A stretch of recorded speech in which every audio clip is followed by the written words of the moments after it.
and future third grade students my sneaker collection. Today we have sneaker collection number 2, and per usual, you saw 2 sneakers that will be featured in the thumbnail, and then I have a mystery sneaker that you have to watch the video to see. Now, right now you can see what appears to be maybe to you a placemat in the background here.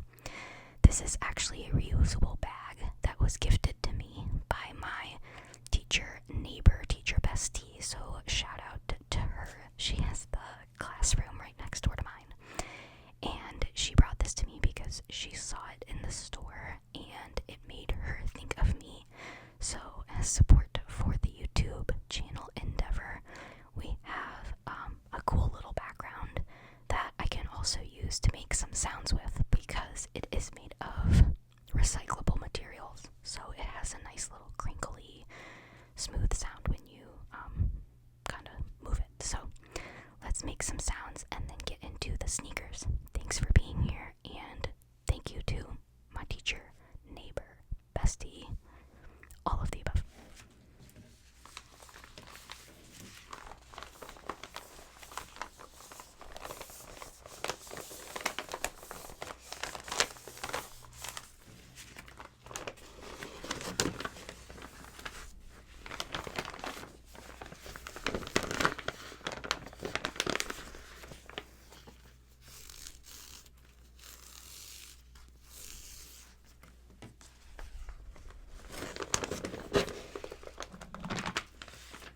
You can go ahead and pick out your favorite sneaker that you see. Of course, they are not branded, but they look like, a lot of them look like Vans to me.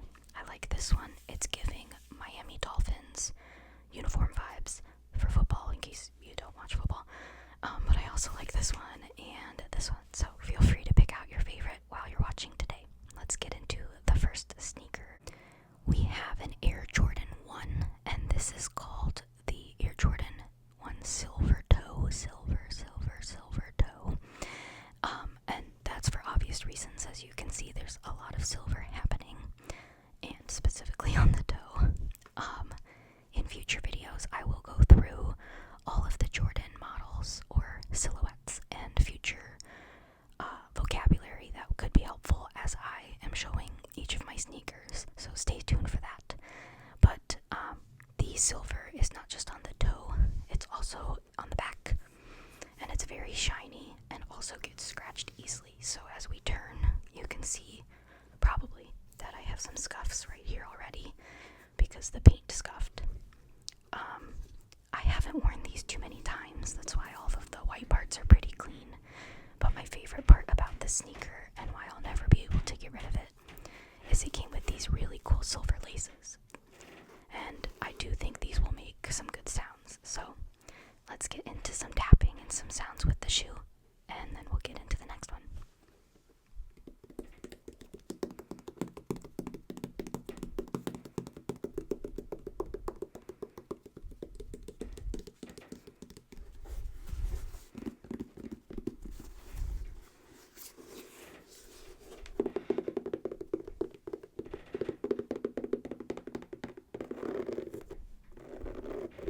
Oh, that's a good sound.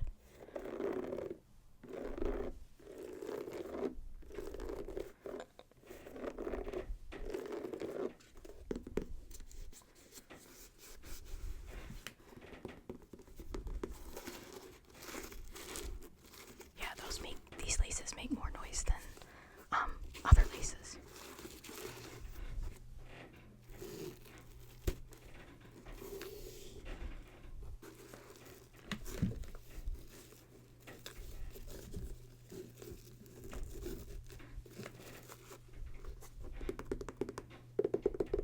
I do like that sound that is on the bottom.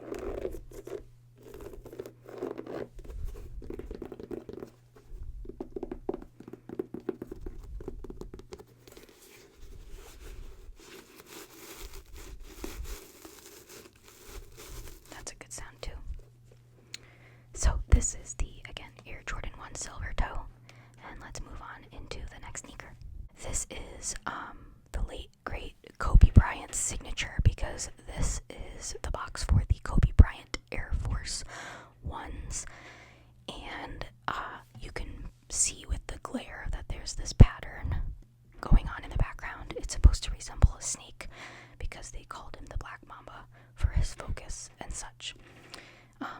In the box are some exciting things, but let me go ahead and show you what the box says. This is his logo, and we have Air Force One Low Retro. I don't know what QS stands for, but the KB is for Kobe Bryant, and then everyone needs to go a half size down in Air Force Ones. They're a very popular sneaker. You can get them many places in many colors, but they run really big. So my normal size would be 4.5, 6, but we have a 4 and 5.5. Again, I know I have very small feet. Let me go ahead and open the box after doing some tapping.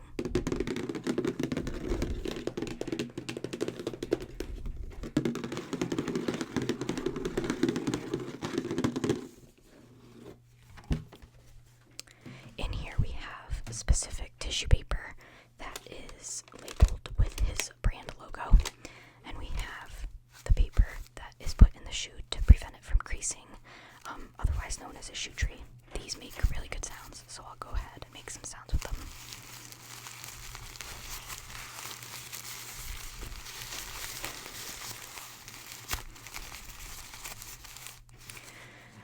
We also have my favorite part of these sneakers, which is the different laces that it comes with. So right now I have one of each, white and purple, in the shoes, and then it comes with these maize ones as well. I'm just not a big yellow or maize person, so I don't have a lot to match with these.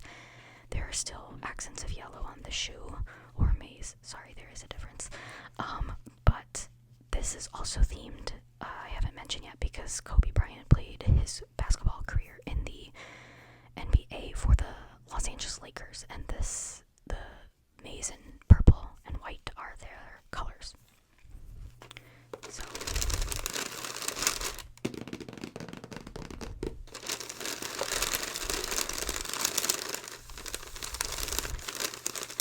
I also have some bubble wrap here, so let's see how loud this is. Prepare your headphones or your volume. I don't know how loud this bubble wrap is going to be, but just holding it, it makes good sound.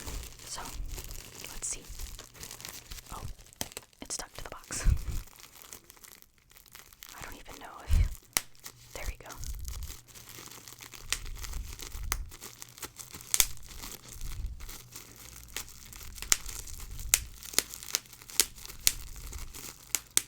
Kind of sounds like little, I forgot what they're called. They, like, you throw them at the ground. They're snappers, like, for 4th of July.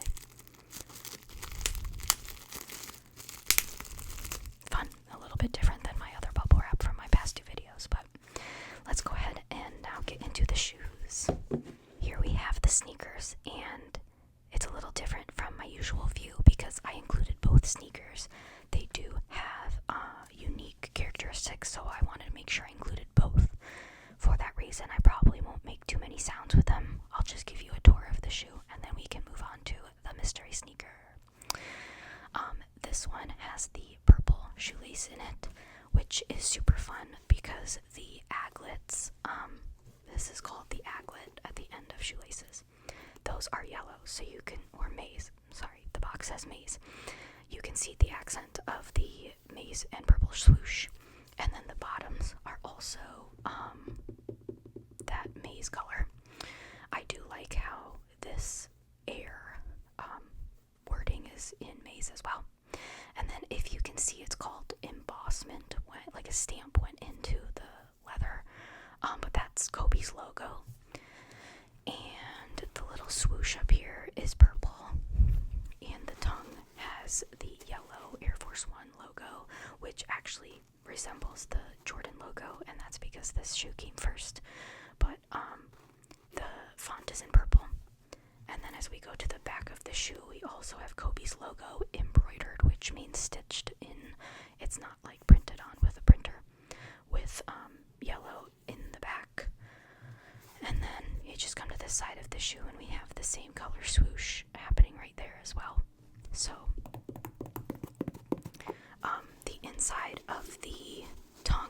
It's going to be kind of hard to see, but this one has his logo as well. So lots of his branding, as it should be, because it's supposed to be his shoe. So yeah, that's the right shoe. Now let's talk about the left shoe, which we don't normally go over, but I wanted to show you everything is the same on the sides. We do have the embossment, so like if you were to line them up, there are the two like press logos. But as you can see, this one doesn't have his logo embroidered. It has the number 8, which was one of his numbers. Most of my students will remember him as number 24, but he also wore number 8 for the Lakers as well. And then let me put this one back. The only other difference on this shoe is that I put the white shoelace in here, and the white shoelaces have purple aglets. We still have his logo on the inside of the tongue. And I don't know if I showed this, but they're called insoles. That yellow part that you can see there has his logo. So again, his logo is really everywhere. These are a really cool pair of shoes. I've only worn them once, so they did get some discoloration on the bottom, but I'm excited to wear these to school. I thought I'd put them in the video first, and then maybe I'll wear them to school this Friday. So we have the second pair in the second sneaker collection video. Let's move on to the mystery sneaker. This shoe is blending right in with the background because there's a lot happening on it. This is the Nike SB Dunk Low Pro. I believe they were calling it the Safari something or other. It has the print that was for the Olympics. A lot of the Olympic shoes for Nike had this like specific type of print on it, but I love this shoe for how unique it is, and it did come with black shoelaces, but I put in the teal ones that it also came with. You can choose, but I prefer these blue ones. I think it just makes the shoe stand out. But this is a shoe meant for skateboarders. The design was meant for skateboarders. I am not a skateboarder. I have been skateboarding. I had a friend who's awesome. Shout out to her. She met Tony Hawk, who's a famous skateboarder, and was really good. But the shoe has some characteristics or features that are meant just for skateboarders. So, for example, the entire shoe is wider. The tongue has a lot of padding. It's very plushy. My students love squishies and squishmallows, so that's fitting. In the back here, there is padding for your heel, and the entire shoe has like extra padding on the sides. Skateboarding, of course, in order to do tricks, you have to like slide your sneaker on the grip tape of the board, and so they get holes in them, and your foot needs cushioning because you're landing on the board. So they designed this specifically for skateboarders, and then they just come out with different colors. So again, I really like this color. I like that the shoelaces that it came with are a nice accent. The rest of the shoe has this suede on it. Even this leather is cut more like a suede, but the back says Nike, and it's embroidered in like I guess we would call this burnt orange, which as an Oklahoma Sooner fan, not a big fan of burnt orange because Texas is a big rival, but the bottom also has that burnt orange. You can see these bottoms are gross. Do not worry, I will be washing my hands. But there's lots of salt from the winter ground on them. But the swoosh for the black part and logoing, that's not even a word, logoing, but the branding is in regular leather, whereas everything else is in this like dusty suede, which does make good sounds. Something else that I will say about these shoes is a lot of skateboarders will say they want to feel the board under their feet, and when I walk, you can tell, especially like right here, that the material it has give in it, so if I were skateboarding, I could feel the board for sure. But yeah, I thought this this would be a fun mystery sneaker given all of the colors and the prints. And that concludes our sneaker collection 2 video. So thank you for tuning in, and I will see you guys in the next one.